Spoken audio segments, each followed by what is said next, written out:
In the early 90s, I volunteer at a drop-in distress center in downtown Montreal.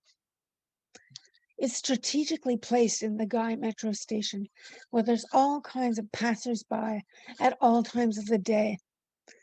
On my first day, Sarah, the community organizer, says to me, a depressed person can come in off of the street, and rather than going down and jumping in front of the train, may come in to talk instead. Your words are important. Your words could help someone live another day. Are you sure you're up for this, Madeleine? I can hear the doubt in her voice, and I know exactly where it's coming from. When I was 18 years old, a car accident landed me in a wheelchair. In rehab, I learned all about the barriers and obstacles that I was going to face in society. It wasn't just going to be about the architecture that was holding me back, it was about people's attitudes. It's exhausting to always feel that you have to prove yourself. I sit up straight and I look her right in the eye and I say, of course I'm up for this. But her doubt has made me feel doubtful. The job turns out to be really good for me. Most of it is on the telephone. It's all about suicide prevention, and there's just so many sad, lonely people in the world. I've learned to listen very well, and I love it. What's not to love? It's listening to people's personal stories, high stakes, and coming out with creative solutions. I mean, I do this every day for myself. And disability doesn't come into it at all. It's on the phone. Nobody even knows. So one afternoon, I come in, and Sarah says, there's a man in booth number 2, and he wants to talk to you. And she goes into her office and closes the door. I'm kind of curious. It's very odd because I look around and there's other volunteers. They're just sitting there drinking coffee and waiting for the phone to ring. They could do the intervention. So I go to booth number 2 to find out what's going on. The cubicle is really too small, maybe 3 by 6 with a chair on the back wall. There's also a little curtain to pull for privacy, but I never do that because it gets messed up in my wheels. When I get there, the man is sitting there in a chair. He's really big and tall. Look, makes the chair look really tiny. He's about 40 years old, and he's wringing his hands. They're just so big, nervously. So I say, how can I help you, sir? He sighs and says, I wear a diaper, and I'm looking for people that are okay with that. And he looks right at me to see if I laugh or if I recoil, and I don't do either because I've just read all about this in my psychology class. This is textbook stuff. I know exactly what to do.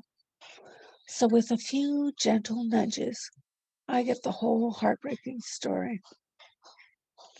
The sexual abuse of both parents, the desire to go back to a simpler time, the eroticism of the diaper. When he's finished, he looks gutted and he whispers to me, can you help me? And I say, yes, I can. And I go back for the reference and just amazed with my brilliance. Now, this is the part of the job that I hate. Opposite the phones in the corner is this old-fashioned index card system. It's like straight out of a dusty old library. It's out of oak, and there's little brass handles on all the drawers. Somebody has put in all the health and social services from all the greater Montreal area in it, and used a coding system that makes no sense. I want everything on the computer as fast as we can, so we will stop wasting time. Not yet. I open the drawer. I've got the right drawer. I'm rifling around. I'm looking for the card. I'm angry because my fingers just don't move fast enough. And I'm hearing the tick tick of the clock on the wall. And I'm always worried that the client will just get bored and get up and walk away, or worse, go down and jump in front of the train. Because, thanks, Sarah, that image has been branded into my brain. On my very first day, I find it. I copy it down and I go back to the man. I find him staring at the wall in front of him, his eyes glazed over, and he's rubbing his fully erect penis frantically. I can hear the little crinkle of his diaper under his pants and his heavy breathing. When he feels my presence, he looks over at me with this playful little grin. The hair on my neck sticks up, and I want this intervention over. I blurt out, "These people meet twice a week down the street. I think you'll find support with them."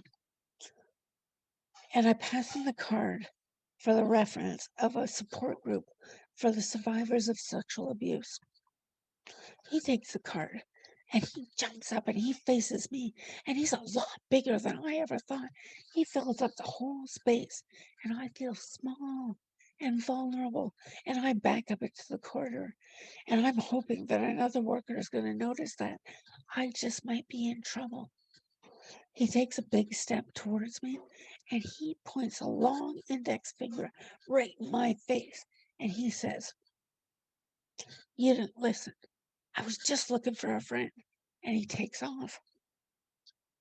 I'm crushed. I can't figure out what I did wrong. I got the story. And then I explored the truth and the trauma. I even listened to the nitty gritty nasty details. I just can't figure it out until I do. He didn't ask me to fix his fetish. He was looking for somebody to enjoy it with him. And he picked me personally, the sweet young student in a wheelchair. When the extent of the manipulation dawns on me, I wonder how long he's been watching me. He knew I was working this afternoon. There are so many assumptions made about women with disabilities and sex. I came across them, several of them, as a young woman and a baby quadriplegic. One is, because my body's different, I should be up and ready for absolutely any and all kind of kinky sex. Another, much more common, is because my body's different, I must be getting no interest at all. So I should be grateful for whatever is being offered to me. No is not an option. Like I told you, it's exhausting. I never saw that man again, but I did notice that he hesitated before he took the stairs up to the street level. He read the card again and he put it deep in his pocket. I can only hope it was for future reference.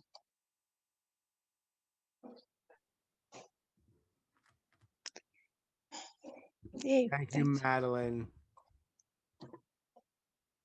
Thank you for sharing that, telling that story. Curious, is that the first time you told that story? Is that something you've been working on and tinkering No, with? that's the first time I did it. Well, actually, I was trying to do it for a 99 second, and That's I a challenge. practiced. I practiced, and people laughed, What do you and mean? that was not the intention. Wait. What can I'm sorry, I misunderstood. When you were practicing with people, they laughed. Oh, they thought it was supposed to. The intention was humor. Yeah, they thought the intent, my family and friends and that, All and No, right. they laughed, and that no. wasn't it at all because Right, The right. guy was not well, he was traumatized. And I discovered I had a stalker when I Right. was 22, right? What? But especially if it's So your family, that's probably also a good sign that whatever you were trying to communicate wasn't coming across. So good. That's why it we did do not. this, right? Can Yeah. I comment on this? Who's talking? I think Renee, can you, if you don't mind, can you turn your video on? But if you don't want to, it's okay. So just so you know, Renee, typically the storytellers tell our stories, and then afterwards we have like sort of a Q&A and talk. If you have Oh, this okay. burning desire, then that's okay. I just want to say I was very disturbed by this story. It made me flash back at some man in the nursing home taking his penis and playing with himself, and nobody stopped him. Mhm. I'm very, very sensitive to this, and I'm sorry, Madeline. This is really sickening me. I should All have. right. All right. All right. You okay, Renee? Are you a professional that you're these severely mentally ill people that you talk to? Oh no, I was volunteering. I Mm, was a student at university. I was just volunteering, and Mm, so y- I didn't even have any real skills except for life, and right. so Yeah. so And I you. was just winging it. mm. And yet everybody was doubting me about everything. So Mm, anyway, well, I just forge on. you forge on, sure. It's so Well, funny. I don't get it. you I don't want to get it. Okay. you forge on, but you also find meaning and tell stories and maybe talk about it a little bit later. So thank you. Yeah. You're gonna win one of those. I don't think your main goal, Madeline, is to win things necessarily, like It's a not. 99. I get it, but your storytelling is getting so good. It's not really about that for our purposes tonight, but it's really getting strong. So I just want to acknowledge Oh, that. thank you.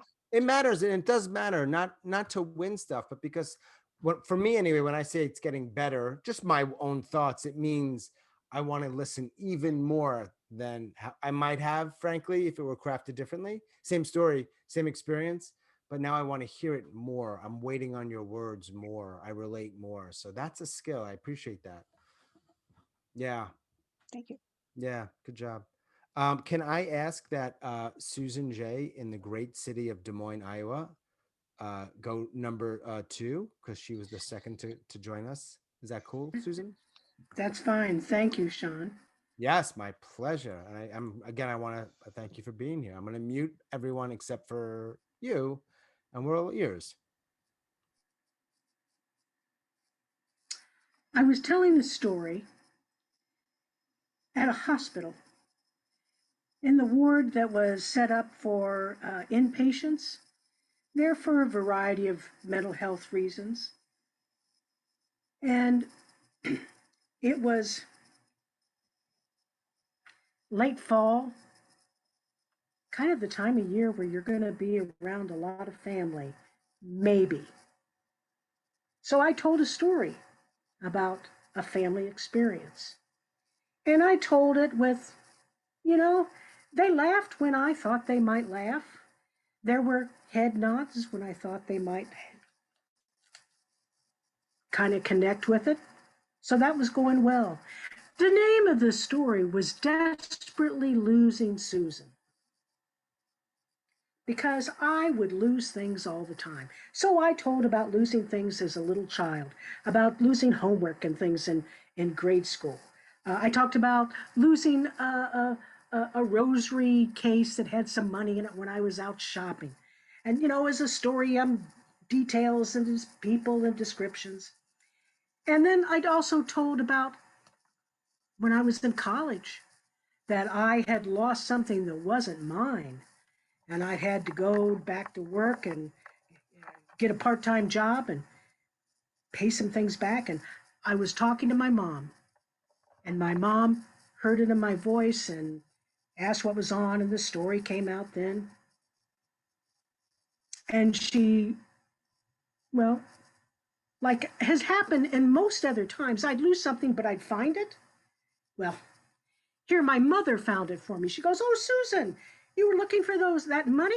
Why, there's 2 envelopes in the china cabinet here. I didn't know whose those were. Boom, bah! It hit me. I remembered. Yes, the lost once again was found. And, these are young teens and older teens. So, could say a few words, have a few swear words. And the punchline on this, the punchline is my father grabs the phone and he says, Susan, if you tell me that you've lost your virginity, I'm not going to be upset. I'm not going to be worried because I know 2 weeks later you'll find it. Got the laugh. Things were good. Now, there was a young man in this group who'd been laying back on the sofa, kind of nodding. Before I'd started the session, he'd been joking, and he was either the leader or the main cut up. I didn't know this group. I couldn't really tell. But he sat back there, oh, that story, it was okay, but man, I could tell you stories. And he looked around like, and I looked at him, I said, I hope you will. Because, telling stories is a great way to kind of heal from things that happened. And he looked at me and he went, isn't it just to be funny? And I said, well, I take stories that sometimes were hard. You think about what you laughed at. Because a lot of times when we're laughing, there's a kernel of pain in there, often somebody else's pain. But in this, I'm getting you to laugh along with me at my pain. I was in trouble with teachers when we're losing things. When I lost my glasses, oh man, was I in trouble. That was going to cost a lot of money. And then when I couldn't find, when I lost that money that belonged to this club that I was in, here I am, a college student. Those people thought I stole it. They didn't know if they could trust me. I didn't feel very good. Well, this young man, you could just see his face change. And you could also feel the change in the room.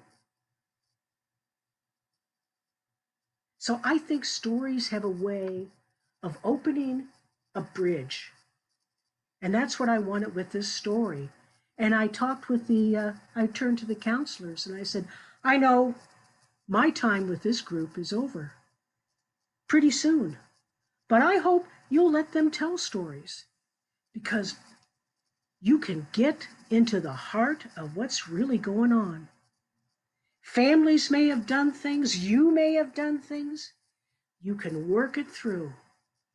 Is it going to be a cure-all for everything? No. But it can help to tell your story and to have others listen. That was the first time that I told a story where I felt that it really could be a help with mental health.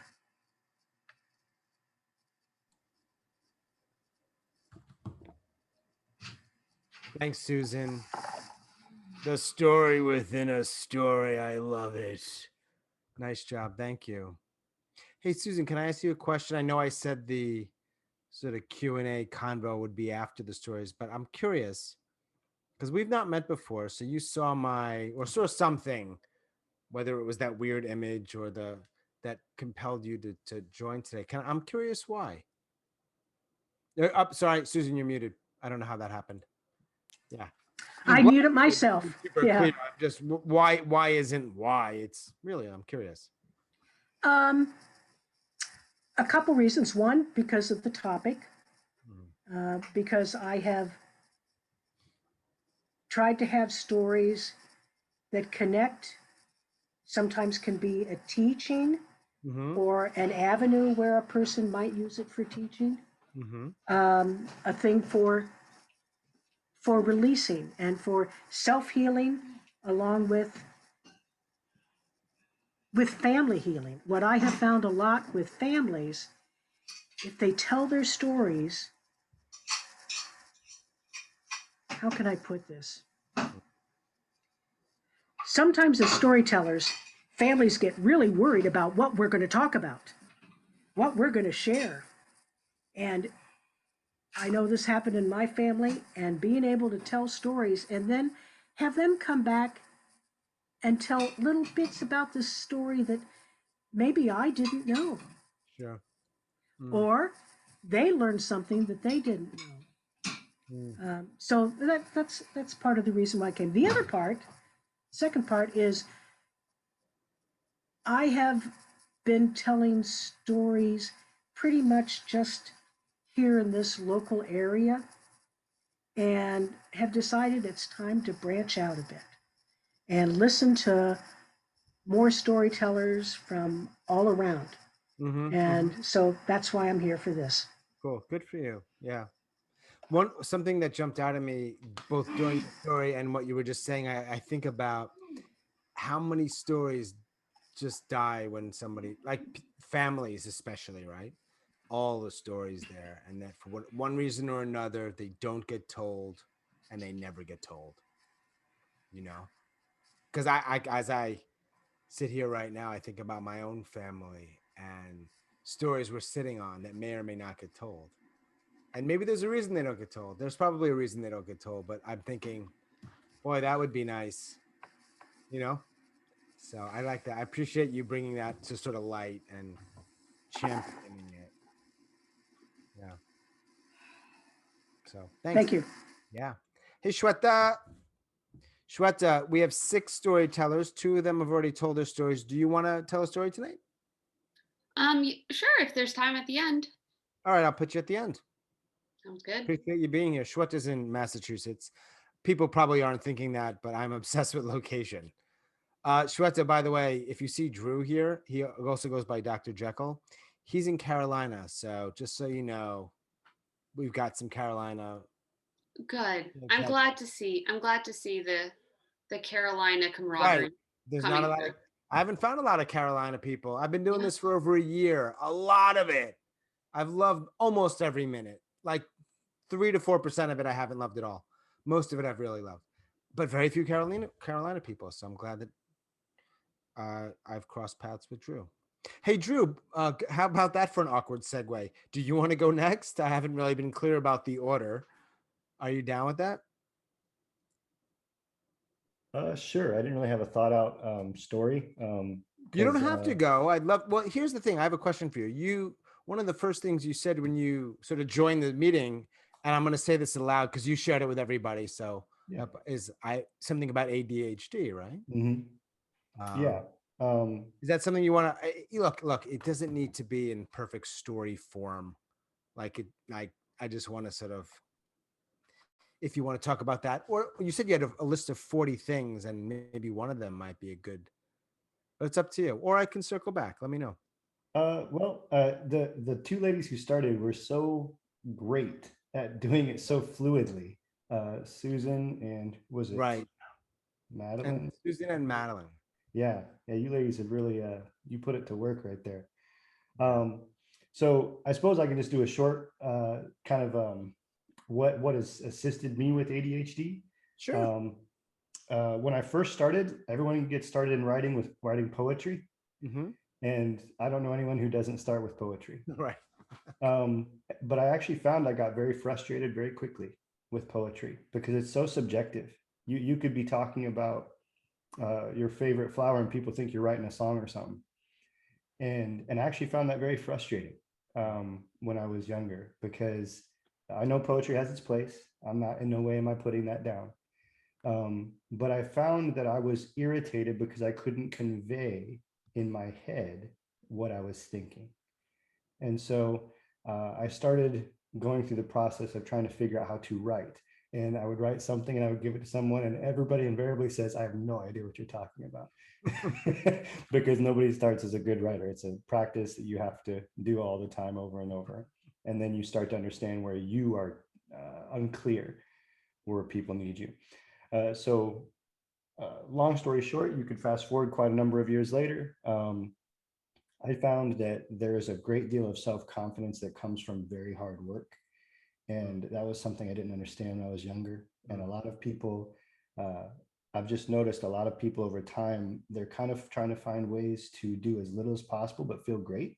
And with almost all mental illnesses, I have found that hard work is really what gives you the power to feel like you are unstoppable. Even if you don't do great at it, hard work still makes you feel good. And so at the very least, I can say that has happened for me.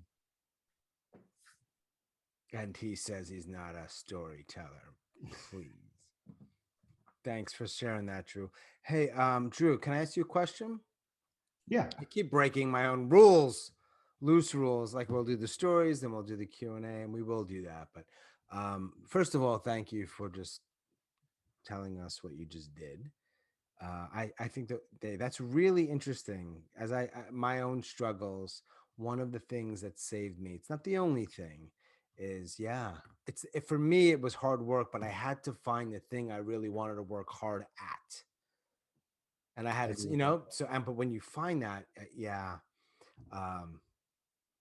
I love what you're, I tend not to really comment on people's stories, like the content of it, but sometimes when someone says something, I'm like, it's hard for me not to. Yeah. We got to talk to the Gen Z here. I don't know if there's no Gen Z here about wanting to be great without, what did you say exactly? Like wanting to be great without something, right? It's actually really funny that you say that, because my wife and I talk about that, how it seems like the younger the generation goes, the more they believe that they were born awesome. And then they find out they're not. Do you think it's also possible that we're just getting old and cranky as fuck? Yes, that is also true. Yeah, okay. Because I'm almost certain that every generation feels that. I know social media sort of is almost like a game changer that we've never seen before. But yeah, like every generation just thinks, oh, the youth, they're never going to be literate. They don't know how to read and write. This country's ruined. There's a great TED Talk about that. And that was being said before Christ. There's kids. So, but nonetheless, I'm not at all minimizing your point. I think it's a great point. Yeah. Another question I have for another time, perhaps, how you're defining great, but we'll shelve that. Got it. All right, thanks, man. Linda has a short one in West Virginia, and thanks for being here, Linda. I'm gonna unmute you, or you're gonna unmute yourself, and then I'll stop talking, which is hard for me. Okay, let's see. Give me just a minute here to compose myself. Take your time, young lady. I went to her funeral a few weeks ago. Lots of fresh, fragrant flowers, lovely pink casket, soft, sweet music wafting through the cavernous cathedral. Nice. Folks and family appropriately dressed in black. 2 eulogies about how loving she was, always fiercely, so protecting her family. So many prayers offered by lots of clergy in stiff suits, supposed to help the survivors as they mark her passing from this earth to a heavenly paradise. People quietly filed past her casket, shuffled across a freshly vacuumed carpet. Strange, though, not one tear dripping down anyone's cheek, not a sniffle heard or a hanky pressed to an eye. Sitting in the pew, I watched all the stoic, the stiff, the unemotional mourners. I didn't cry either, only felt a beautiful relief, exhausting a long, slow, healing sigh. My tormentor and abuser was dead, stone cold in her coffin, gone from this world. Her lies, her meanness, her triangulation, over, gone. Her legacy to me, a fractured skull, a broken nose, a a childhood spent in terror, twice on life support to revive my tiny 9-month-old body. I am free. My mother is dead. I wore a cherry red blouse and a vivacious rust jacket matched with a flowing belly dance skirt draped in lace, long dangly earrings, and a jade cross around my throat and over my breast. There must be a God in heaven. Thanks, Linda. I'm always so curious where you are. You're sitting, you're in your living room, in your Yeah. home, in Yeah. what town, West Virginia? It's a little podunk village called Belington. Belington. And is it, what's the closest sort of large-ish city? Nothing. Wheeling or wherever the university is? Morgantown is about 2 hours away. Oh, you really are in the middle of nowhere. Nothing around me. Plenty of time to think about this stuff and write. And it shows. And I love it. Yes. Mhm. Do my artwork. Okay, I'll no, you won't be able to see it, but my house is full of my art, my writing, my books, and it's my refuge. It's my Yep. place of peace. And don't be fooled by just don't be fooled anyway. It's like Linda's also told. I'll only say this, Linda, because you've told this publicly. Linda tells a story about hunting some turkey too. So just don't be fooled by this demure, lovely smile. Yeah, The she'll fuck you. dimples. She'll fuck you. She'll fuck. Don't screw with her too much. Yes. I'm going to ask Susan to go in a moment, but that doesn't mean I don't want to hear more, or we don't want to hear more about this. But we're mostly doing stories when I can shut up. That's the really big challenge for me, as you know. And then afterwards, so Susan's going to go. I think we've lost. Was it Helen? I don't think she's here anymore. I'm not sure what happened. So Susan will tell her story, and then Shweta will tell, and then we'll just chat and we'll see what comes of it. Is that cool? Yeah. By the way, Susan, you have the most incredibly still live face. I was looking and I'm thinking, is that a photograph? And then you blinked. I was like, holy shit. All right, I'll stop talking whenever you're ready. Thank you very much. I've entitled this story, Yes, It Was the Booze. Sorry, I've entitled this story, Yes, It Was the Booze. It's in the 1970s and I'm in my 20s and I've just downed a bottle of Screech, Newfoundland Screech, hard liquor that is. I vaguely remember drinking it with somebody, just vaguely. And when I come to, which means when I come out of that blackout, there I am and my mother's in front of me. And she's chatting away and I don't know what she's chatting away about. And I look past her shoulder and I see that there are airplanes and I look down and the airplanes are on a runway. I am in an airport. Okay. My mother keeps chatting. So I slowly lead my mother and myself to the newspaper stand and then I look down at the newspaper stand and I find out from one of the newspapers that, hey, I'm in Montreal. And I look at the clock. And it's 6 o'clock. I don't know whether it's 6 o'clock in the evening or whether it's 6 o'clock in the morning. I have no idea. But it's 6 o'clock. These were the days when there was no online banking. You had to find out exactly where my bank account went. And so I did. And it took me about 2 weeks. 2 weeks to find out where I sent my money, which just coincidentally was 2 weeks that I was in that particular blackout. And this small little voice came into side of my head and said, Susan, do you think that it was possible that it was that Newfoundland Screech, that it was that booze that did that to you?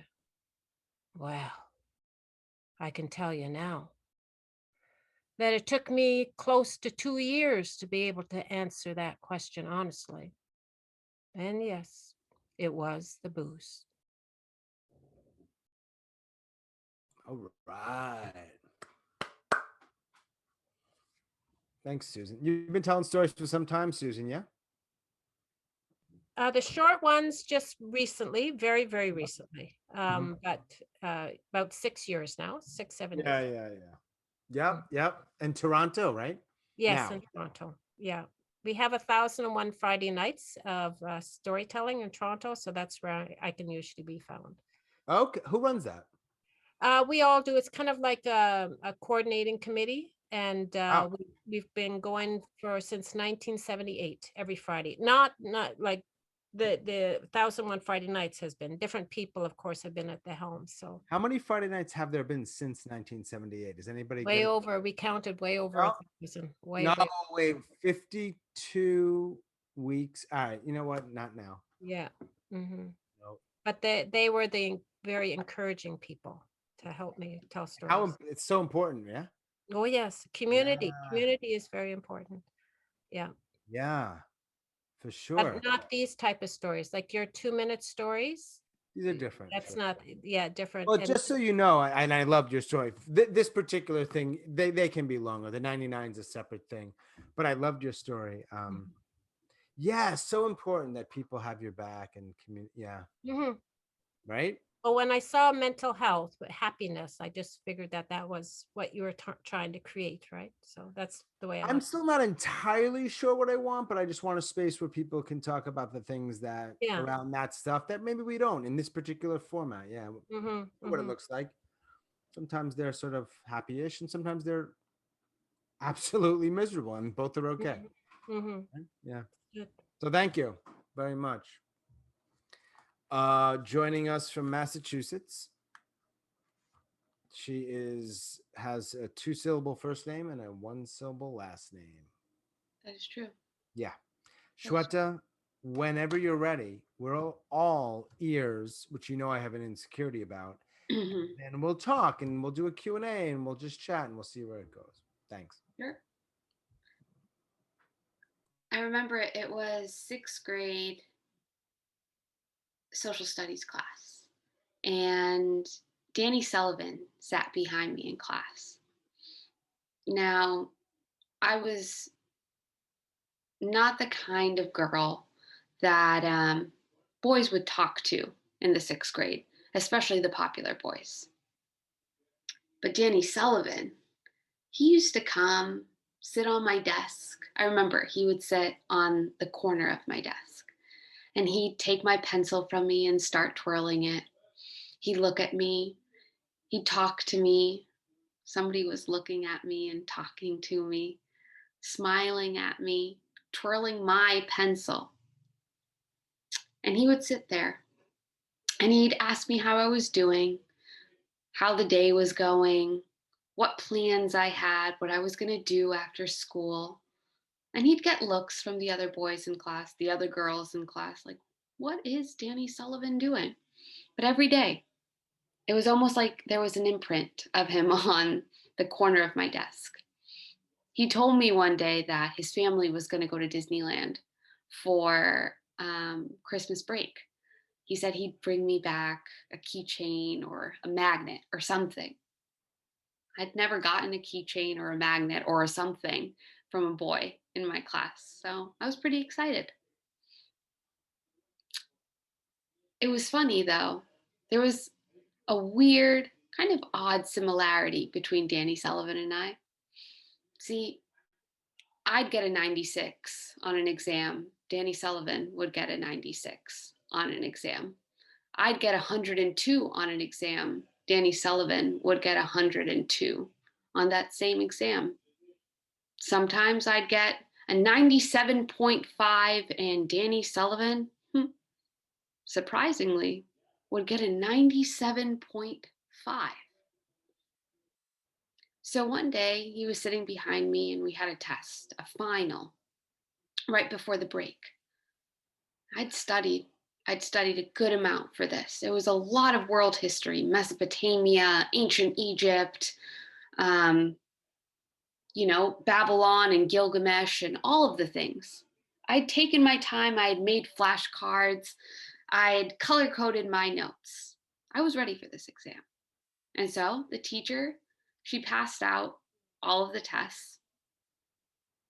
And I remember hearing Danny sitting behind me saying, hey, Shweta, do you think you could just move a little to your right? It wasn't the first time he had asked me that. No, Danny, I don't think I can move to the right today. Come on, Shweta, just move to the right. No, Danny, I don't think I want to move to the right today. Come on, Shweta. This is our thing. Just move to the right a little. No, Danny, I don't want to. The break came. He went to Disneyland. I didn't get a keychain. I didn't get a magnet. He actually stopped sitting behind me in class. But there's something about the imprint of where he would sit on the corner of my desk that I can't shake from my mind, because it repeated to me over and over again, you're only as good as what you can give me.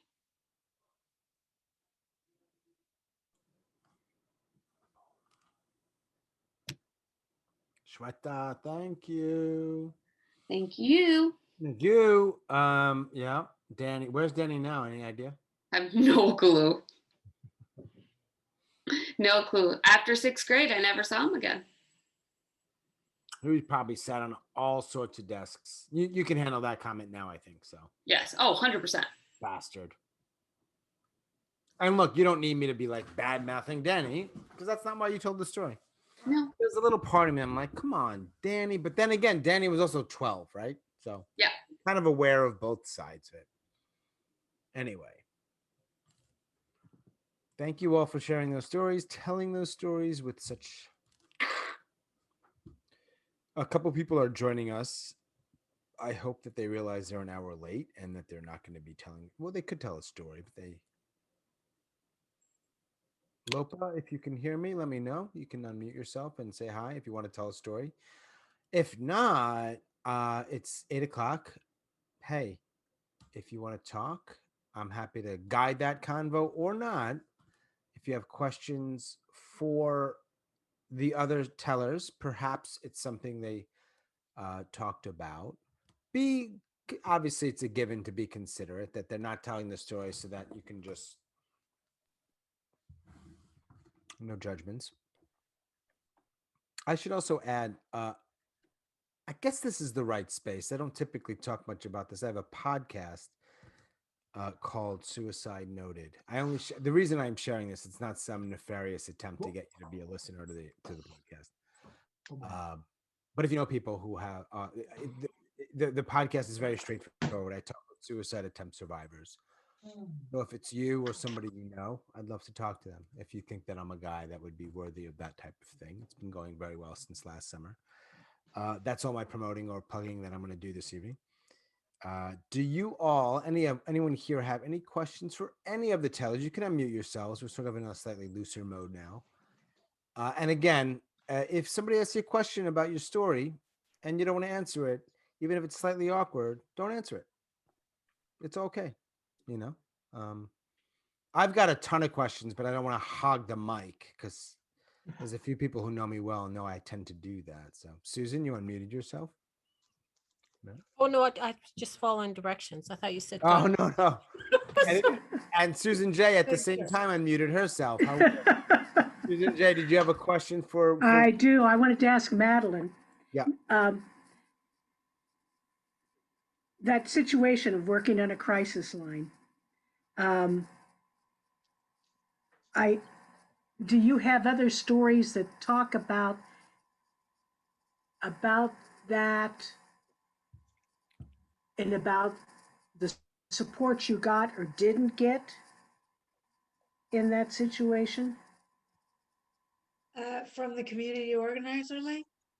Mm-hmm. Or co-workers, you talked about that in the story that you'd hoped people would see. Oh yeah, well they yes. Some of them became very good friends, yes. And it was I was just out of rehab, I was feeling good. I was had a cool little apartment downtown.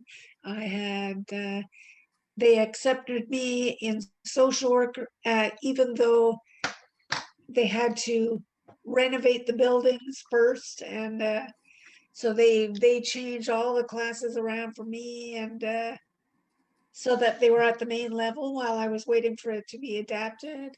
Anyway, I was in a pretty good place. I was in a good place and well supported. And it's kind of funny that a lot of the work I've done since then has been on the phone, because you just nobody's prejudging about the chair and the Mm, apparent weakness and all this. So mm. Richard Munchkin, I don't know if this was accidental. No, I was raising my hand because my camera's not working. So I also, Madeleine, I loved the intimacy of your story. And I'm wondering, because you had this way of sort of whispering to us while you were telling it. And I was wondering if that was a choice you made or whether you were trying to keep your voice down because you didn't want people in your home listening to what you were saying. no, it wasn't that. It was okay. In this place, it was teeny tiny. There were maybe 3, 4 booths like that with a little curtain for privacy, but it was silly, right? Mm. Because there was no privacy. Everybody heard everything, right? So the whole thing was just like everybody was, just It worked so well when you telling told the secrets. story. It really worked so well to have that feeling of, we're trying to be very quiet about. Anyway, great job, Madeleine. So Oh, thank you. it was interesting because everybody was muted except for Madeleine. There was a little bit of background noise. So I was thinking like that was the reason. It might have been she was doing it. There was stuff going on. It's so interesting also because because there's a few people on here who like every day are in like the story world, like groups I'm in or other groups. So some of the questions you might get might be around the story, how you structured it, how you told it, the choices you made, and other questions might be around the content of your story. Just know that it could be anything. So Drew's got his hand up. I like that people are putting their hands up and playing the game. Yes, I love this. Yes, Drew. sure. Yeah. Madeline, I was curious. I've heard stories about places such as that they actually have private rooms to go get kind of a mental break for yourself. Is that the place you work, did they have that?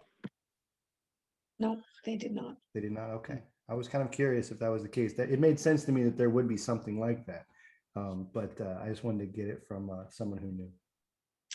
Actually, it comes back just now that after it happened and I was trying to figure it all out, I went and I sort of told it to one of my friends, and he sort of laughed like it was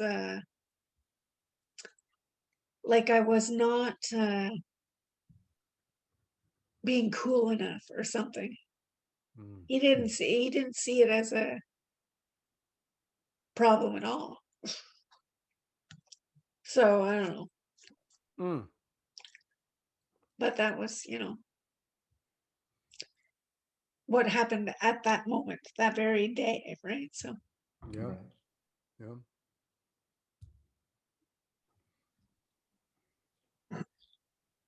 And again, just to remind everyone, this is a question for anybody. I would imagine it would be, yeah, go ahead, Madeline. sorry, I didn't put up my hand. It's too far away. Okay. I wanted to ask Susan and Ida what the group was in Toronto. Oh, It's called 1001 Friday Nights, and it meets at 8 p.m. and you just put 1001 Friday Nights into Google and the website will come up, and then you just get through that way. And you have when you have a story, you just It's open mic, usually open mic. So you just come in around 7:30, tell them you want to tell a story. Yeah. okay, that's good because I have a few. yeah, you do. Yeah, you do. Madeline, how far are you from Toronto? Very about 8 hours. Oh, wow. Oh, wow.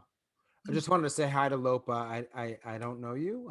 If you want to say hi, that's cool. If not, that's cool too. Hi, Mary. In her car. Mary Sanchez in her car somewhere in North America, I'm guessing. But we have no idea exactly. Well, maybe it's better that way. It's just a woman in a car somewhere. And that's fine. She's listening. Thank you for being here. One day you'll tell a story. I know. You say right now that you don't have any or you can't do it, but you will. You will. Hey, Lupa. Lopa. I hope I'm saying your name correctly. Any other questions? I have a couple of my own that are sort of broader for everybody, but I want to give the space for people to ask others. Drew, you got to. Yep, unmute. Yeah. So I'm kind of like you, Sean. I'm an inquisitive dork. So Yep. Susan Ida, that story is how. So how many times have you done that? Is my first question. Like This was my first time doing it. that was the first time doing that one. Mm-hmm. Gotcha. Have you done anything similar to that before? No, Because I was always kind of curious if you've done you're it like talking about personal stories, right? A lot of my stories are traditional stories or they're Oh, is that original right? stories, but this is a personal story. So I started with Sean with a 2-minute. This was I had made for 2 minutes, but I saw that you could expand it to 7 minutes. So Yeah. so I thought I would try that. Mhm. Yeah. Okay. Gotcha. I was wondering because I was kind of curious if you'd gotten feedback from anyone at another time, but if this is the first time, No, then I'm that very would be- interested in feedback. I'm very open. Well, I loved it. That's the best feedback I can get you. I loved it. I thought it was very well done. Yeah. Yeah. Yeah, Drew and maybe a couple others here might not know. One of the events I have is called the 99-second story slam. It's a slam, so it's competitive and it's exactly what it sounds like. True personal stories, 99 seconds max, and it's doable. It's doable. I mean, there's some things you've got to play with that you can't do in a 6 or 7 or 8 minute story, certainly, but I have been amazed at some of the stories. And even like the depth, it's its own little animal. Yeah. Other questions, comments, even though they don't need to be questions. I'm always curious, by the way, about myths. So, oh, Madeline, sorry, I didn't mean to cut you off. No, I just wanted to say to Linda that I really liked her story Thank you. very much. I liked the image of the people dressed in black, and Mhm. you did not. I really like that because there is. Anyway, I imagine your story can go in many directions, and sometimes different directions in different days on the same day. You know, feeling. I imagine sometimes you might feel sad, but not that day. I don't know. I see everybody else went in with oh, everybody's expecting me to mourn. Everybody goes to funeral wearing dark clothes. We're supposed to be sad. We're grieving. And my family does what's expected. Always, always, always. Yeah, mine too. And I went, I'm going to be true to me. I'm not sorry. I'm not sad. I'm not mourning. I'm actually celebrating. That sounds cruel, sounds mean and harsh, but it's the goddamn truth. Yeah. I felt finally, God has taken this person and she'll have a chance to reinvent her life, to go somewhere, be something else. My oldest son says he goes, I think Great Spirit took her and got her in ancestor rehab school. Great title for a book, Ancestor Rehab School. Yeah. That's the book. That's the book. Good. Yeah. Well, Linda, Yeah. Oops. Susan J, you're muted for a moment. Yeah, I unmuted myself. I got a little too trigger happy on my mouse. Um, the details that you had, really such a well crafted story, Thank you. and a suspended moment, Mhm. and a strong end. And I also liked with I'm going to say her name probably wrong, Shweta. Mm. I believe it's pronounced Shweta. Shweta. Close. Shweta also had detail and talking about people. It it drew you in to really be able to see and feel along with both of you on that. I think others did too, but I'm just thinking of that. I know Madeleine describing the room and the curtain and getting it caught in her wheels, all these little details that just Mhm. were right Real on. skill. It's a Really real brought us. skill, though. Yeah, it is. A skill to be able to craft Uh, that. I remember Shweta. Do you remember a month or two ago? What was that? The group where you play off each other? What was that? The Trulog in Yeah. Oh, the two of you did something. It was Mhm. epic. Yes. Epic. It was. That was probably the best one ever. Oh. Might have been the best one ever. It might have been the best one ever. I mean, you know, it's There's a subjective, but it story was about your really good. grandson. Yes, and discrimination. Yep. And it just, the harmony there was awesome. I don't know if, and I've actually thought about that a number of times. I'm like, honest to God, you and I should take that on the road. You should. Yes. The Come West to Virginia Carolina first, please. Yeah. Okay. All right. Right? Then I got to thinking about when I saw her pop up and I heard her beautiful story tonight. I'm going, why couldn't we do something like that with the mental health stories? You can. Play off each other.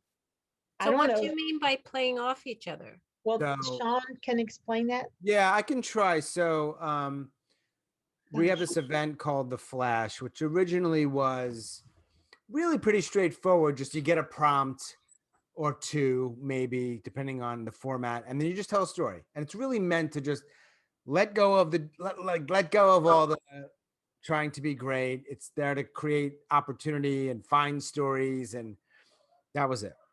Mm. One of the sort of I don't know what we would call like a variation we started to do was two people would tell a story based on one prompt, and they would go back and forth for like it ended up being like we figured out like sort of the best format was 3 times each. So Linda would talk for 30-40 seconds. It was shorter than Shweta, then Linda, then Shweta, then Linda, then Shweta, and you could separate them. So Linda's story could stand alone, Shweta's story could stand alone, but together it kind of created this like interesting mix.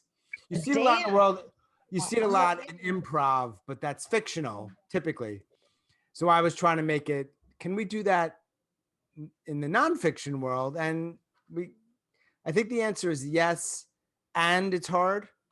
And sometimes it's really powerful. And then sometimes it's not, but it's really interesting. And so they were referencing Linda and Shweta's particular Truologue Nice. was really good. I don't even remember. I just remember it being very powerful.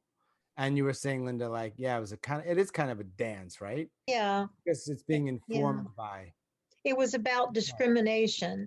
And I told the story of my grandson, who is Hispanic, and Shweta shared her story from growing up in childhood and how she felt discrimination. So and we had not rehearsed, but Nobody gets to rehearse, Linda. No. No. I'm going to try to do that when I can find a damn venue here, because half the venues here have closed. Yeah. And the other half are snobby bastards. I can't find a damn venue to do anything. But when I do, I am going to try to do some version of that at some point. I don't know what it'll look like exactly. But because I always think if capital I, capital F, people are paying anything, kind of want to make it like a little bit curated, but I don't want to get in the way of the beauty of the sort of improv nature of them. So I have a question for anybody, but particularly anybody who told a story. And it's a question I always ask on the podcast around with suicide attempt survivors. Is there a myth around, for lack of a better word, your condition or your experience, that your stuff, at least what you shared tonight, that you would like to dispel, with the understanding that this is an echo chamber. We're all mostly on the same page. I get that, right? Like, you're not necessarily talking to people who need to learn this, but nonetheless, like, what's a myth around the stuff that you tend to want to talk about, Drew? So the biggest myth to me around, I can only speak with minor authority on ADHD. Sure. But I do have a theory, I suppose I should say, that it does extend to other things. Mm-hmm. I don't like the myth of you have no control. In fact, I feel like that it's kind of put out there by the medical community a little bit. And sometimes we want to be friends to people and just give them the easy door out. And so we kind of, we're so concerned with them not feeling any sort of responsibility that sometimes we forget to help them to grow. Yeah. And Drew, quick question: is this specifically around a particular diagnoses, for lack of a better word? Like ADHD, for example. Yeah. That helps me. I'm just curious. Yep. Yeah. So I just don't like how there's, because we want people to feel good immediately. Mm-hmm. We tend to just be like, yeah, it's totally uncontrollable. You got to do what you can. But I don't like this, because what it does, it takes away a person's power to regain stability. Mm-hmm. And so from the perspective of the person who has the problem, instead encouraging them to, I always like to put it this way, that mental health has a lot, it's like exercise or working out. You start lifting maybe 5 pounds and you rip the muscle and you have to let it rest for a little bit, and then you can lift more.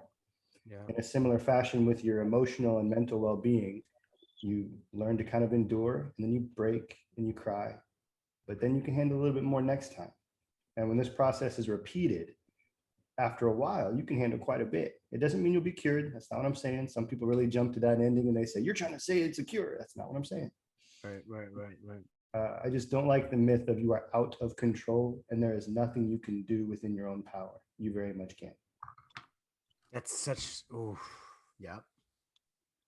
You'll get some pushback on that for sure. Mm-hmm. Not from me, but yeah. You could push back here, just respectfully. I think it's an important thing to talk about, and we're all grown-ass adults, so we can handle it. Shweta? And just to be clear, it's a balance thing. I'm not running to one extreme or the other. Often people will accuse you of saying, well, you're saying this. Well, hang on, I didn't go to 100. Oh man, the lack of appreciation of nuance in the sort of, I'm just pointing out there's probably a reasonable balance in the middle. So yeah, it's interesting. I find when I listen back to the conversations I have from my podcast, I see how often I qualify things, which might just be the way I am. But I think part of it's also, it sounds similar to what you're thinking is, hang on, I'm not saying this. Don't assume this. And because I'm the same way, like they're just, I struggle with the lack of like gray area here. People either black or white. It's this or that. It's like, it's rarely that. It's everything's gray, but that's not a comfortable space to exist in, because shit. Shweta? No, I agree with that. I definitely think that, I always say, that there's so much in between the triumph and trauma of life that nobody ever talks about. And nobody ever qualifies as important to talk about either. And I think, Drew, in your case, I have some really good friends who have ADHD, and it's like the cold of mental illness, or any sort of like mental differed ability. It's like getting the common cold versus like the pneumonia of something else. So, know? Shweta, like, don't we say, I'm assuming everyone here at some point has heard somebody say like something like, "Oh my God, I'm so ADHD, I'm so ADD," and Yeah, you're not ADD at you're all. actually you have no clue. You have no clue. Chances are, I'm sure there will be exceptions to what I'm about to say, but most people who have ADD or ADHD and really struggle are probably not framing things that way. Exactly. Right? 100%. They might. There's Yeah. exceptions, but so it's and people do that with even more so with OCD. Like, oh my God, I'm so OCD. Oh my Yeah. God, I'm so manic. I'm so bipolar. I'm like, you're not. Yeah. And I'm not suggesting that it's such an absolute sin to use that language. I just I don't know. It's telling of something that I'm not sure what it's telling, but it's telling of something. Yeah. Use that language that way. Definitely. And I wanted to share on on my end of things too. I think that there is this myth that I was told, and maybe it's just interwoven into the culture that I come from, where good girls give what others are asking for, even if they don't want to. Wow. Good girls oblige. And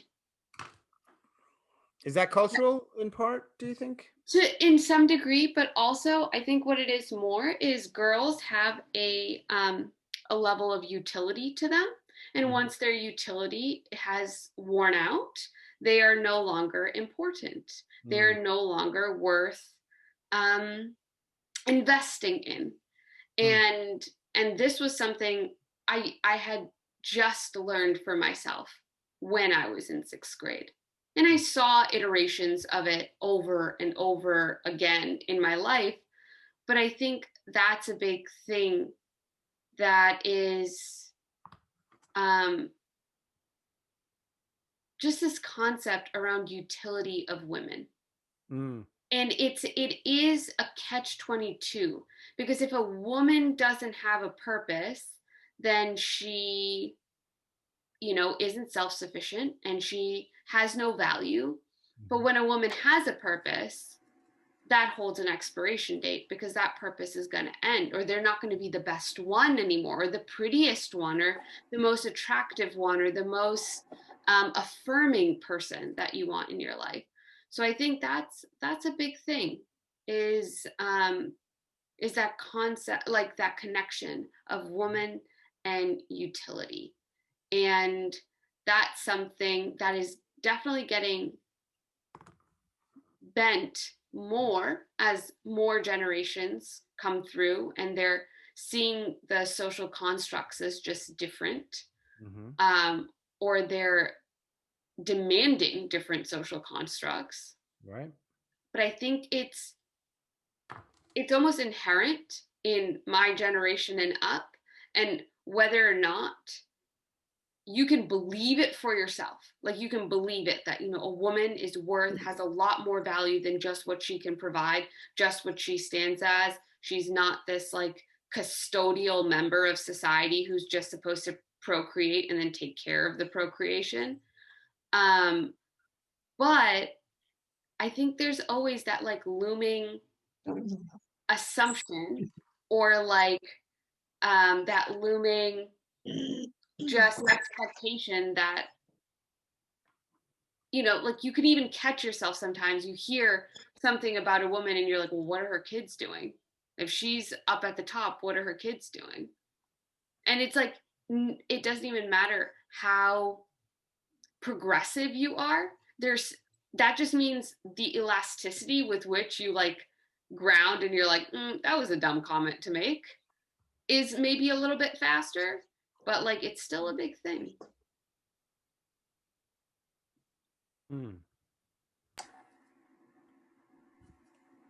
A myth that I had was that, well, there's kind of two. One has to do around that the myth that hate is not a family value. I used to see that on bumper stickers and all over, and I thought, oh, I think hate is very much a family value. Mm, Oh, Um, you know, boy, like that's where it's bred. I Is that see what you so mean? many families. Yeah. Yeah, that is it one that people want? Now that's a different thing. Yeah. But there, I think families and tribes, Yep. groups, Hmm. that they foster all sorts of emotions, and that can be helpful and harmful. Yep. And sometimes the same thing can be both. oh, Yeah. Those are the real doozies, huh? mhm. Mm. And the aspect of woman as utility, I think about, as an American woman who came of age in the 60s and finished college in the 70s.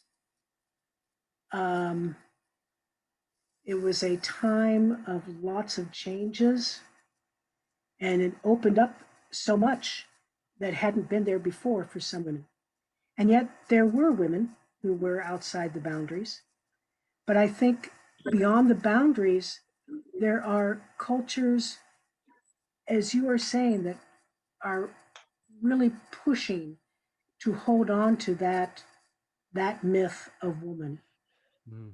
Um, and there are some women who want to hold on to that myth of woman.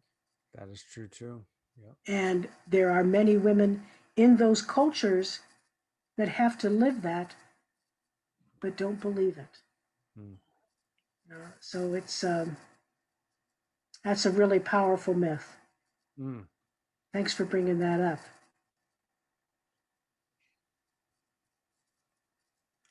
And it's never too late to learn that message ever. My father is 93, and I'm spending a lot more time with him now that my mother is gone.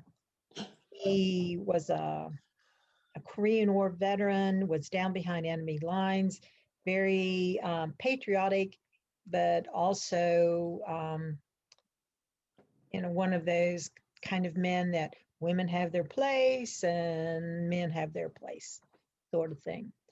So over the last week, we've been having really good, deep conversations about a lot of stuff. And out of the blue, he says to me, I was wrong. Mm. What were you wrong about, Dad? He goes, women are just as valuable as men. No.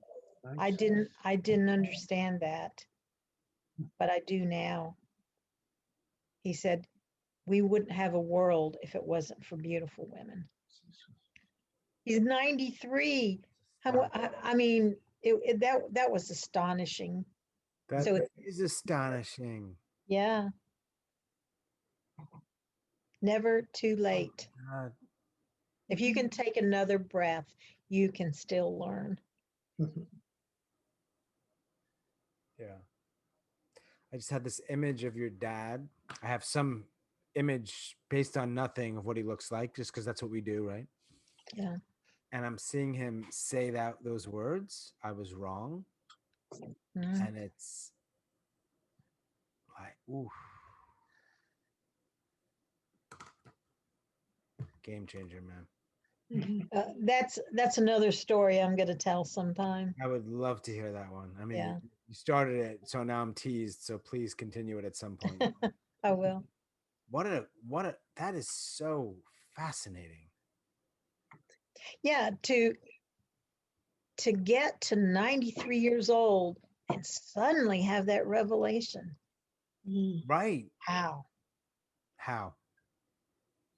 And another story or conversation or stories for perhaps another time is the way in which I think, and I'm speaking just for me, but I'm probably not alone, where to some degree, when you say I was wrong or I'm sorry, that will just my thoughts.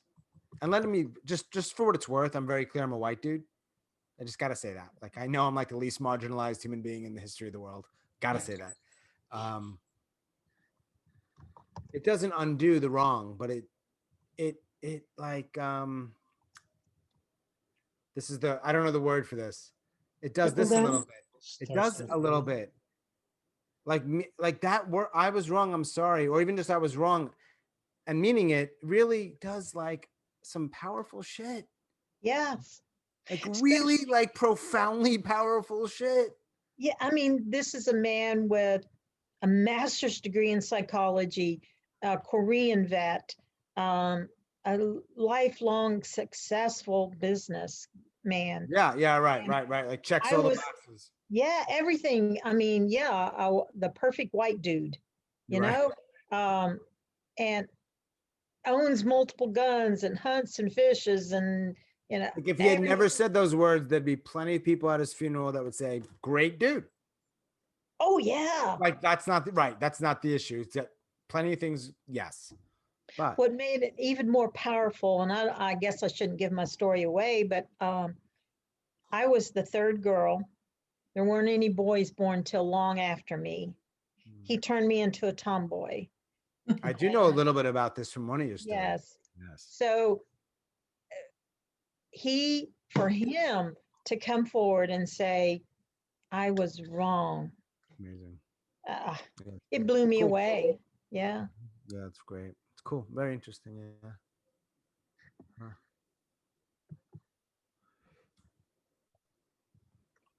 Are there other myths? Apparently, that was a pretty decent question because Oh, absolutely.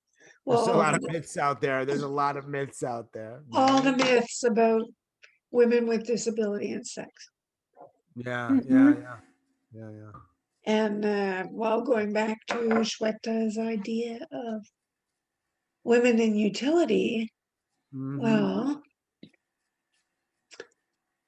when you lose it all, Mhm. you wonder Yeah. how useful you will be. Yeah. Are you still useful? Mhm. Anyway, I think there are myths. Absolutely. Hey, Madeleine, and I Yes. apologize if you've shared what I'm about to ask in a story and I missed it. I apologize. Are you currently in a wheelchair? I am. It's permanent, yes. Yes. 36 years now. Hmm. Yeah, I was 18. It was, Did you pardon tell me? a story? Have you told a story? And again, I apologize if you did and I didn't remember. Did you tell us the story about how that happened? I I'm did not not. asking you, but no. And I'm not at all pressing you to do that. Yeah. No, I didn't. Uh, I'm getting to it. Yeah, sure. Of course. I mean, from the stories that you've shared so far, I would not be surprised if at some point we heard a story about that at some point. Sure. But either way. Well, like a lot of people, I think it was Drew up there who said, "Who wants to hear a story about ADHD?" Right? No, I Well, think it was Helen or Helene who left, who said oh, that. Just to be, I think, right? anyway, whatever, Anyway. whoever it was. Anyway, I've been hearing it a lot lately, Mm-hmm. and I think in November I wrote, "Wow, who wants to hear a story about an accident?" And Mm-hmm. a sad, pathetic story about this and that, and that's because I don't find that part that interesting. Right. And it's sort of how I got there is more interesting, and what I did with it afterwards is more interesting than the actual Yeah. moment of the impact and all that. So, Mm-hmm. Mm-hmm. but it might, The makes resilience. for good Yeah. stories, right? So maybe I'll Yeah. maybe. But the thing is, also, I did put it in one story. Is that I did not. I don't remember a lot about the event, and about 2 or 3 weeks after. I was kept in a drug-induced coma, and it was all dreams and nightmares Oh wow. and sounds and Mm. hallucinations because I was on a whole lot of drugs. So it's a story, but it's I don't even know how much is based in fact. Mhm. Right. So I Might be I a don't good French story. maybe. Anyway, I just there are a few people I could reach out to and get some facts straight, but I don't feel right now strong enough to go there, Sure. or that it's even necessary to do that. So Yeah. because I'm not going to go dig around. I'm not looking for a culprit or somebody to be mad at or a revenge story or all these things. I'm not doing that. There's no point, right? Yeah. Yeah. Absolutely.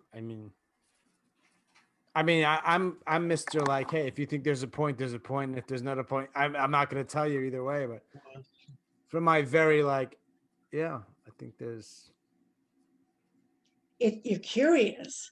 no, not right now. I could do it. I true actually respectfully curious, but not like in a weird pressing way. But in terms of story, like the events of the events, some of them you remember, some of them you don't. But the story that you tell or the stories you tell around that could look any number of ways.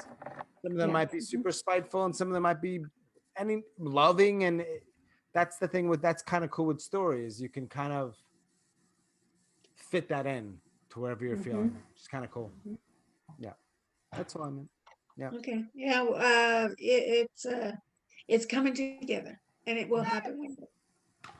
great. Well, I appreciate all the vulnerability that people shared in some of their stories. Mm. And I thought about mine and I went, oh, mine was a recitation. I don't know that I got into that. But as you talked about myth Right. and with mental health, I thought, maybe I should work on a story. Because people were saying, who wants to hear a story about something that's happened to a lot of them? Well, in one of my communities, and we're all involved in probably a variety of Yeah, communities. sure. One of my communities is coming out stories. Oh yeah. And I thought, mental health. Before 1978, who and how and what I am would have been a mental illness, a mental disorder. Mm. Yeah. There you go. And now I don't have to feel that way.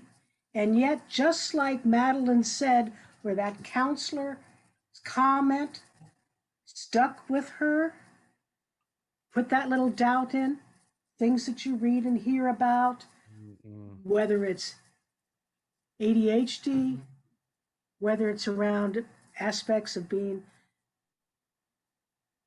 a survivor of suicide or one who's thinking about going there, or sexual harassment, or being of a minority, or just somehow out of the mainstream. You get those messages that sometime twist in you.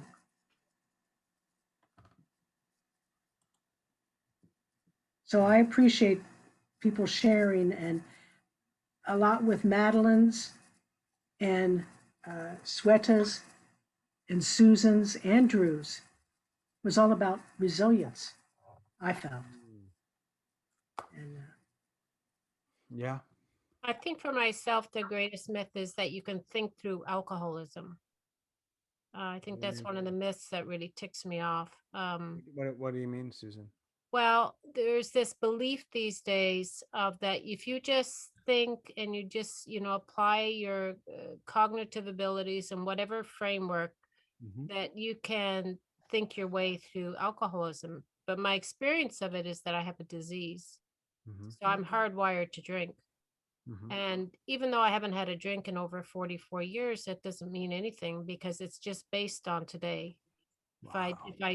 If I don't take that action of not taking that first drink, then I'm screwed. So this whole thing about this tendency, this myth about, you just think it through, think it through, think it through, and there has that what I find for my people, for people who are like me, who are hardcore alcoholics, it doesn't work. We Yeah. have to know who we are. Yeah. We have to know that we cannot take that first drink and not take it, because we can do all the thinking we want. If we take the drink, we're screwed. 44 So years? pardon? 44 years? Yes, I've been sober over 44 years now. Yeah. Mhm.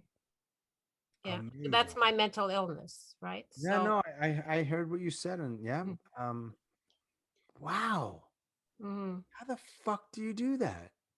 Well, you just don't take the first drink. See, this is what I'm saying. This is the whole thing. So You're society right. itself has Don't this, complicate it. Just don't drink the drink. don't take that first Now, drink, obviously, for some people, but that's not, an action. not at all easy, right? No, but see, that's the other thing that goes with it.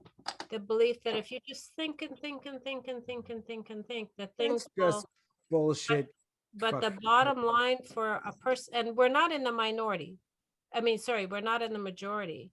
Like people like myself who are alcoholics are in the minority.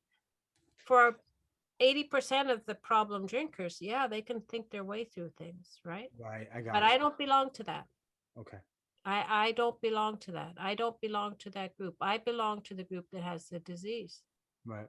right? And it's the reverse. So a lot of my people will get lost because it's not a matter of thinking, it's a matter of first doing, which is not taking that first drink and then applying everything after.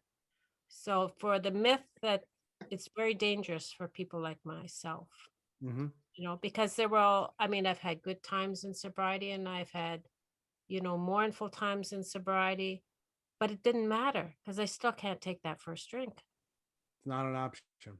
It's not an option. How many times in the 44 years were you, as somebody who drinks, and I've gotten it somewhat under control, but like I question like how many times were you close? I'm not trying to fuck with you I and mean, try to be close to, antagonistic. yeah, but you're Yeah, talking how many close times to was the drinking. bottle? It was the bottle of wine in your home, or somebody? How many Yeah. in So 44 I would years? say People the offer you cra- free drinks all the yeah. times, right? I would say it was the first 8 years, because the first 8 years, the cravings didn't leave me until after 8 years. Wow, that's But sick. You're I able came to on a do that. binge basis. So they would come and then they would leave me alone, and it would come and it would leave me alone. Just like many other mental health issues, right? They come and then they leave you. And they come and then they leave you. And sometimes they're stronger and sometimes they're weaker. And that's been my experience with alcoholism.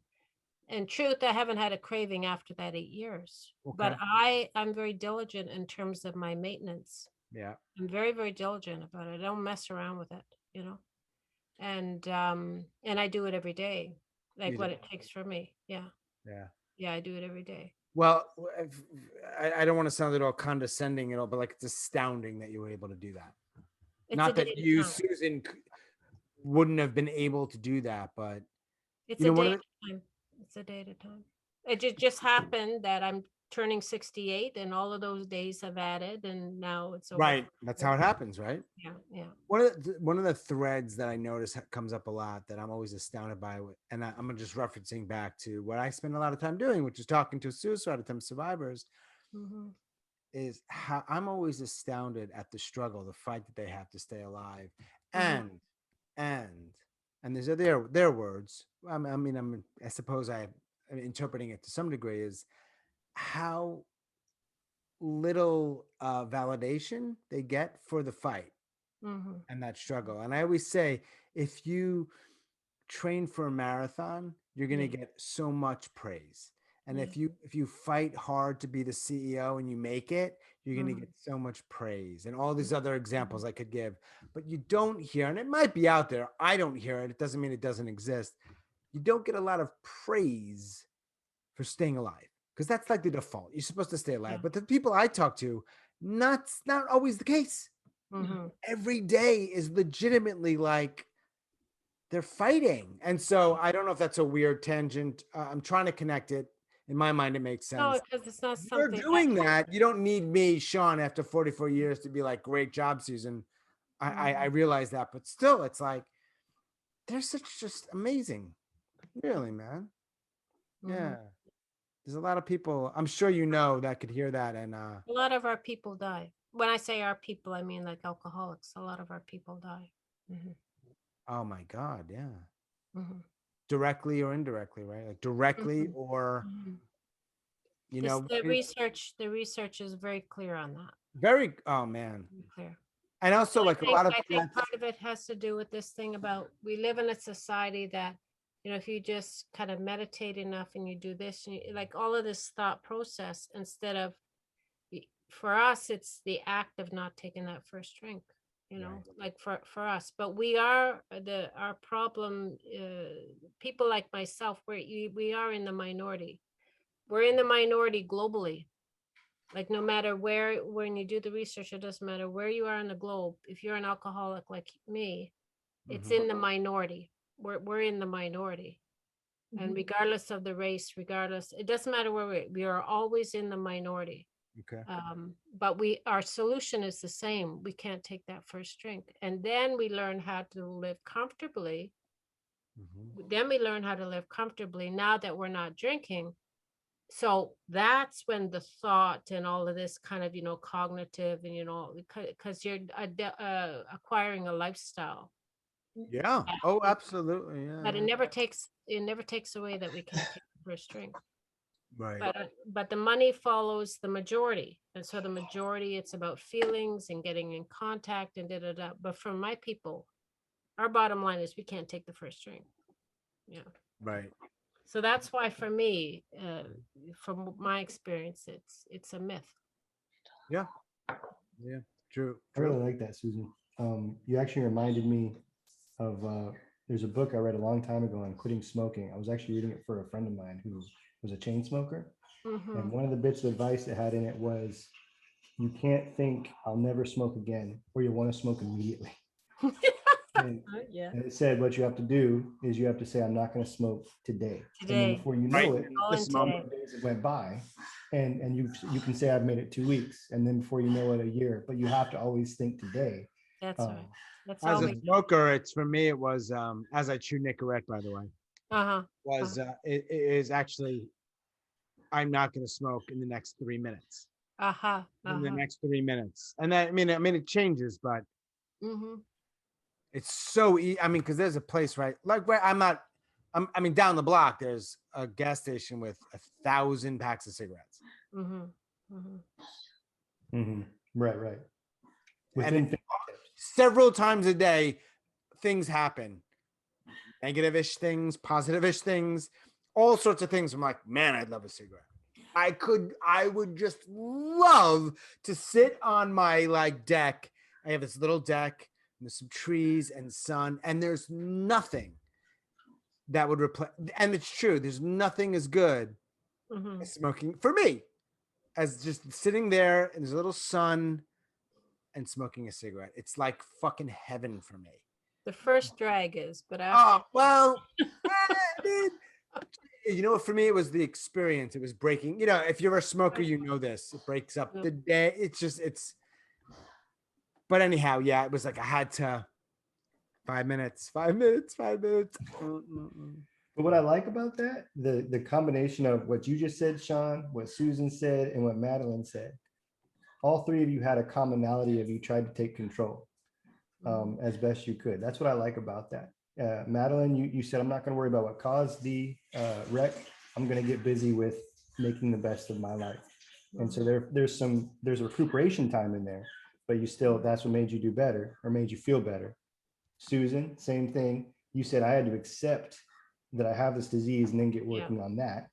And then Sean, you were like, I got to worry about 3 minutes, man. 3 minutes, man. It's a matter of controlling what you could. So much in that moment, right? Of just, and in a weird way, I guess it depends on people's particular lifestyles or experiences, but with a drink, I guess it's very easy to get a drink, but cigarettes, it's even easier. Like they're right there. I mean, booze is everywhere too. This is the hard part with booze and Was it cigarettes. North Carolina? You can't get booze on Sunday. You can't Right. get served booze on Sunday. You You can can get get- cigarettes you on Sunday. Really? You can get wine and beer on Sundays. Oh, that's right. You can't get Okay. booze. The stores are closed. Yeah. Keep it And, up, Sean. and Susan, for what it's worth, I mean, I'm not comparing booze and cigarettes. They're very different addictions, and one kills you. Well, and one, when I gave up cigarettes, let me tell you, I was walking into walls, so I could not gauge. Oh, mother of Lord. Yeah. Mm-hmm. Are you involved in are you a 12-stepper? Well, any 12-step program would have a part of their traditions about anonymous things in terms of radio, press, and film and all of that. Got it. So there's lots of there's fair, lots fair. of good help out there, right? There's lots of good help out there. Yeah. Yep. You're right. Mhm, Fair mhm, reminder. I appreciate that. mhm, mhm. Um, Yeah, but I can relate to the cigarettes. I was walking into walls. I got a very, you may appreciate this. So I'd stopped. I went to a treatment facility to stop smoking cigarettes. And there's like 1 or 2 weeks in. And Sean, I swear to God, I'm dying. All of these people are going, oh, isn't it great to breathe? And isn't it great if you can do this and I can do that? And I'm going, oh, Jesus, what are you talking about? All I want is a cigarette, So yeah, you go through it and you get over it, Sean. You really do. You go right through it and then you get over it. Yeah. One day I ran to the streetcar and I lived. I didn't die. I was on the streetcar and all of a sudden I thought, my God, I just ran to the streetcar. That was the first time that I realized that the freedom was coming from being away from cigarettes. So yeah. Oh yeah. Yep. Yeah, for sure. That makes sense. Anyway, I applaud your I'm not sure what Well, the word that's is. why I'm thinking about these short stories, right? Because I think maybe I could reach to my people through that medium. Yeah. That's what I'm thinking. I agree. I still have a ways to go. I know I have a ways to go with it, but I'm thinking that it would be a quick, easy way to reach my people, like through the lived experience, right? Yeah. 100%. I agree. Yeah. Mhm. I think it's hard though. I mean, and when I say that, I don't necessarily mean emotionally, though it might be the actual crafting. Well, this is it. Yeah. The that's actual what I'm saying. crafting is really hard to make it like. I've only got this is one of the three I've crafted, but it took me such a long time. No, yeah. There's so Well, much to remove, like to get it down. I to had 2 more time. minutes. I'd write you a shorter letter type thing, right? Like it's really, really hard. It's a craft on its own. It's a Yeah. storytelling craft on its own. It really is. I have a great, yeah. Well, I look forward to you being at the next one. Well, I'm looking forward to crafting And some more. And Mary Sanchez in anonymous North America somewhere. Where are you, Mary? I'm in Northern California. All right. And may I ask why you're in your car, or is that an unfair? Lucky you. It's a nice quiet place away from the kids. Gotcha. Now, would you at some point want to share a story? No pressure, but you're here for a reason. It might be just to sort of listen, which is great. I think I should go to one of your storytelling clinics, is what I think. Yeah, I 'Cause I actually don't like know that what to word, say. clinic. I'm changing my workshops to that word. I love it. Workshop? Oh, okay. Well, I'm a Clinic. I nurse. like clinic. Clinic. I'm a nurse, so clinic came to mind. Yep. Sorry. No, Yeah. but I appreciate you. I appreciate you being here. All of your stories are so relatable. I can relate to, in one way or another, to all of them. Oh, really? Well, that's a good Yeah. sign. And Susan, my first husband didn't survive his alcoholism. And I always told our son that it was an illness. I didn't make it a negative thing. So I'm very happy for you. Thank you. Yeah. Yeah. Sorry for your loss. Huh? Yeah. Thank you. Mm-hmm. Yeah. Must have been a big loss. Very Yeah. sad. You're giving me a lot of story ideas, all of you.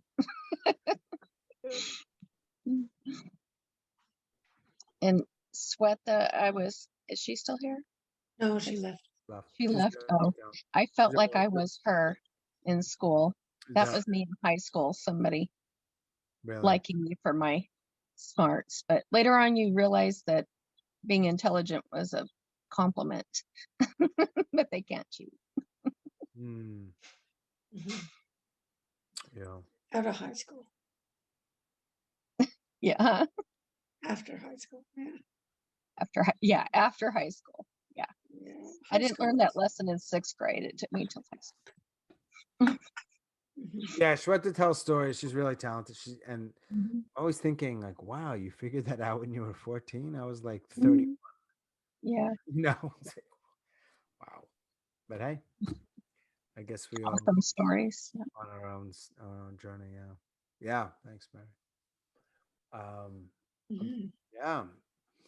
Well, thanks again, y'all, for telling your stories and listening and asking the questions and not being weird about other people's struggles, which I'm not surprised you weren't weird, but it's always nice to see because some people, they get awkward, they get uncomfortable. And I guess part of this is not only the story part, but it's the after part and Mhm. talking about it in a way that's comfortable or safe or whatever word you want to inject. Because, yeah. So Well, thank Madeleine, you. yeah, Thank you for having that kind of platform. that Yes, might- thank you very much. Yeah, it's very good. It's I feel safe to tell these stories. Mhm. Thank you for, yes, I appreciate that. I'll keep letting you all know about these events. This one in particular, come back.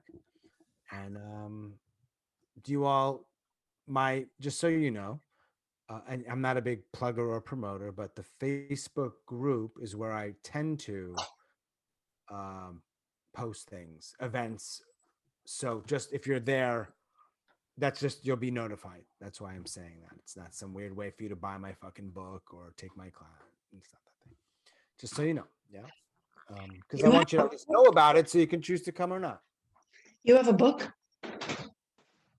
No, I'm just saying everybody talks about books and book and book and book. Buy my book. I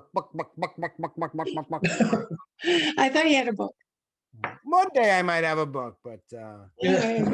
I want to be. I was getting into speaking before the lockdown, and then there was a lockdown. A lot of speakers. That's like, gotta get a book. Gotta get a book. You need a book. Gotta get a book. I'm like, I don't know what to know. Maybe, So, what the fuck my book would be about? Maybe about Or a TV show. A 99-second slam. And you can be the Simon Cowell of judgy guys. awesome. Bring it. Steph Rogers, some of you might know Steph. She's got this big storytelling organization in Chicago. Yeah, we've been trying to kind of see what we could do with the 99. She knows more people than I do. And so we're figuring it out. Can we make something more of it? Might it be a thing where it's on NPR, one day or something like that, and some format of it. So we're just sort of talking about it. But it might have some legs. We'll see. We'll see. It's still sort of a baby, but anyway. All right, y'all. I'm gonna go Thank you again. get some rest. Okay, Thank you again thanks so so much much. for being here, and I hope to see you all soon. Yeah. Yeah, nice meeting you all. Thanks I'm again. gonna be looking for you, Susan. Good. Oh, at 1,001. Oh, that would Yes, be I will. One Okay, K1. Bye, Mary. Bye, Susan. Bye, Madeline. Thanks again. Okay, Okay, bye. Take so care. long, all. Bye.